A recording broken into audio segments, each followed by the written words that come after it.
కాశ్మీర్లో నిజాలు బద్దలవుతున్నాయి. బాధితులు మాట్లాడే కొద్దీ తాజాగా ఉగ్రవాదుల దాడిలో అమరుడైన Indian navy lieutenant Vinay Narwal భార్య హిమాన్షి గురుగాం నుంచి చెప్తున్నటువంటిది ఏంటంటే, ఆయన గొప్పగా బతికారు, మేమంతా గర్వపడేలా జీవించారు, అన్ని విధాలు ఆయన గౌరవాన్ని కాపాడుతాం, ఉగ్రవాదులు కాల్పులు జరిపాక కూడా ఆయన కొద్దిసేపు బతికే ఉన్నారు, కానీ కాపాడేందుకు ఎవ్వరూ ముందుకు రాలేదు.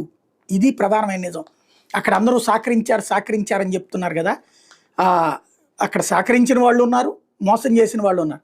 ఆయన చంపిన వాళ్ళు బతకూడదు, ఆ ఉగ్రవాదుల్ని వదలకూడదు, అట్లాగని ముస్లింలని కాశ్మీరీలను వ్యతిరేకించాలని నేను కోరుకోవట్లేదు. అది చాలా బాధ్యతాయుతంగా చెప్పి, అదే సందర్భంలో మహల్గాం ఉగ్రదాడుల ప్రాణాలు కోల్పోయిన శోభన్ ద్వివేది కాన్పూర్ ఆయన భార్య ఐశ్వర్య చెప్తున్నటువంటిది ఏంటంటే, మమ్మల్ని సమీపించిన ఉగ్రవాది మీరు హిందువులా ముస్లింలు అని అడిగారు, కల్మా చదవమన్నాడు, మేము హిందువులు అని చెప్తుండగానే శుభలని కాల్చేశాడు, దాదాపు 45 నిమిషాలు